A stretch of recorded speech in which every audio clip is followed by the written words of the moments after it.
अस्सलामुअलैकुम वीवर्स, कैसे हैं? उम्मीद करता हूँ तमाम वीवर्स खैरियत से होंगे। मलेशिया के शहर कुआलालंपुर से तमाम वीवर्स को खुशामदीद। आज की इस वीडियो का टॉपिक है कि मलेशिया में सिक्योरिटी की जॉब में कितनी सैलरी मिलती है और क्या क्या बेनिफिट मिलते हैं। ये तमाम तर डिटेल से हम इस वीडियो में बात करने वाले हैं। अगर आप मलेशिया से रिलेटेड जॉब, सैलरी और कोई भी मालूमात चाहते हैं या वीज़ों की मालूमात चाहते हैं तो मेरे इस यूट्यूब चैनल को सब्सक्राइब करें, बेल आइकन को दबाएं ताकि आने वाली वीडियो के लेटेस्ट नोटिफिकेशन आपको वक्त पर मिल सकें। आइए इस मौजू पर तफसील से बात करते हैं कि मलेशिया में सिक्योरिटी गार्ड जिसको हम बोलते हैं उसकी जॉब में क्या कुछ सैलरी मिलती है और क्या बेनिफिट मिलते हैं। सिक्योरिटी के काम में नॉर्मली मलेशिया में 1800 रिंगट से सैलरी स्टार्ट हो जाती है, क्योंकि नॉर्मली मैंने कई लोगों से पूछा है। लेकिन ये सैलरी डिपेंड करती है कि आपका एक्सपीरियंस क्या है, आप कितने साल से यानी कि एक ही जगह पे काम कर रहे हैं या सिक्योरिटी की फील्ड में काम कर रहे हैं या आपके पास सिक्योरिटी गार्ड का वीज़ा मौजूद है। ठीक है, तो उस सूरत में आपकी सैलरी का तयन किया जाता है। एक नए बंदे को नॉर्मली जो कि सिक्योरिटी की जॉब मिल जाए तो 1800-1900 के लगभग उसको सैलरी मिलती है। और अगर वो 2 से 3 साल पुराना है तो 2000 और 2200, यानी कि नॉर्मली अगर वो सीनियर है या वो फोरमैन या सुपरवाइज़र, सिक्योरिटी का सुपरवाइज़र है तो उसको 2500 रिंगट तक भी सैलरी मिलती है। 1800 से लेके 2500 रिंगट के दरमियान तक ये सैलरियाँ हैं। ये डिपेंड करता है कि आपकी कैटेगरी कौन सी है, आप बिल्कुल ही न्यू हैं या आपका एक्सपीरियंस है 2-4 साल का, आपके पास सिक्योरिटी गार्ड का वीज़ा है या नहीं है। ठीक है, और इसके साथ जो कि सिक्योरिटी गार्ड में जॉब करते हैं उनको रूम वगैरह फ्री मिलता है। ये सम टाइम होता है उसको यानी कि गाड़ी वगैरह भी दे देते हैं आने जाने के लिए, लेकिन ज़्यादातर जो कि रूम उनको दिया जाता है वो साथ में जहाँ उनका काम होता है, जॉब होती है, किसी भी शॉपिंग मॉल में है या किसी भी कंडोमिनियम में है या किसी भी जगह पे है। ठीक है, ये कि स्कूल कॉलेजेस में या किसी भी जगह पे यानी कि उनको यानी कि सिक्योरिटी गार्ड पे लगाया गया है तो उसके आसपास में इसको रिहाइश दी जाती है जहाँ वो बिल्कुल वॉकिंग डिस्टेंस पे चले जाएं। अगर सम टाइम होता है कोई ज़्यादा दूर जाना पड़ता है तो फिर कंपनी आपको आने जाने के लिए सहूलत देती है, पिक एंड ड्रॉप की।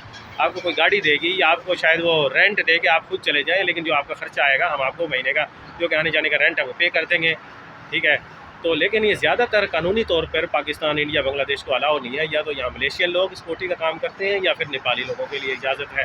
इसके अलावा और किसी दूसरे तीसरे बंदे के लिए इस काम की इजाज़त नहीं है। अगर वो करेगा तो सरासर वो फिर गैर कानूनी हो जाता है। किसी भी वक्त चेकिंग हुई, पकड़ा गया तो उसको फिर छोड़ेंगे नहीं, उठा कर सीधा सीधा फिर उसके मुल्क में ही फेंक दिया जाएगा। तो बेहतर है फिर जिस काम की हमें इजाज़त है हम वही काम करें, लीगल डॉक्यूमेंट्स के साथ करें, लीगल तरीके से करें, ताकि किसी भी मुल्क में जिसमें हम रह रहे हैं उसके कानून से न टकराएँ। ठीक है, उसके अंदर रह के अगर हम काम करेंगे तो हम खुद भी सेफ होंगे, हम खुद भी रोज़ी कमाएंगे और मुल्क के कानून का भी हम एहतराम कर रहे होंगे। तो ये कानूनी तौर पर हमें इजाज़त नहीं है पाकिस्तान, इंडियन और बंगालियों को। ठीक है, ये सिर्फ नेपाली और ये कि मलेशियन लोग वही ये काम कर सकते हैं। मेरा एक दोस्त था जो कि काफ़ी दिन पहले यानी कि उनसे मुलाकात हुई, बताता था कि वो भी इसी तरह से सिक्योरिटी का काम करता था। यानी कि हालांकि उसको अलाउ नहीं है पाकिस्तानी को या इंडियन को किसी को भी। उसने बताया कि वो सिक्योरिटी का काम कर रहा था, अचानक से चेकिंग हुई और उसको पकड़ लिया और उसको नहीं छोड़ा, फिर उसको फेंक दिया उठा के, उसके कंट्री में फेंक दिया। तो फिर यानी कि कहने का मतलब यही है कि अगर कानून से टकराएंगे तो साफ ज़ाहिर है किसी भी वक्त चेकिंग हो सकती है।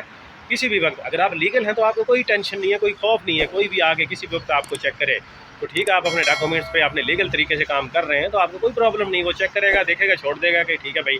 लेकिन अगर आपके पास डॉक्यूमेंट्स से पूरे हैं, सब कुछ ओके है, लेकिन आपकी फील्ड गलत है तो वो भी आप इलीगल होते हैं। ये नहीं है कि आपके पास कंस्ट्रक्शन, प्लांटेशन, सर्विस सेक्टर का वीज़ा और आप सिक्योरिटी की जॉब कर रहे हैं, आप कहें ये देखिए जी डॉक्यूमेंट्स ऑनलाइन है, बॉस मेरे साथ है, मैं तो कंपनी से मेरा राब्ता है, कंपनी मुझे छुड़वा लेगी, ऐसा बिल्कुल यानी कि नहीं है। लेकिन अगर आप अपनी फील्ड से हट के काम कर रहे हैं तो वो भी इलीगल होने का ही एक तरीका है। जबकि आपकी फील्ड सिक्योरिटी गार्ड की नहीं है, आप जॉब कर रहे हैं तो वो भी गैर कानूनी तरीका है, चाहे आपके पास किसी दूसरी फील्ड के डॉक्यूमेंट्स मौजूद हों। तो उम्मीद करता हूँ आपको सिक्योरिटी गार्ड की जो कि जॉब्स हैं या उसकी बेनिफिट है, इसके मौजू पे जो कि आज का टॉपिक था आपको समझ में आ गया होगा। अगर आप इसी तरह की मज़ीद जॉब, सैलरी और मलेशिया से रिलेटेड इन्फॉर्मेशन चाहते हैं तो मेरे इस यूट्यूब चैनल को सब्सक्राइब करें, बेल आइकन को दबाएं ताकि आने वाली वीडियो के लेटेस्ट नोटिफिकेशन आपको वक्त पर मिल सकें। मिलते हैं नेक्स्ट वीडियो में। अल्लाह हाफिज़।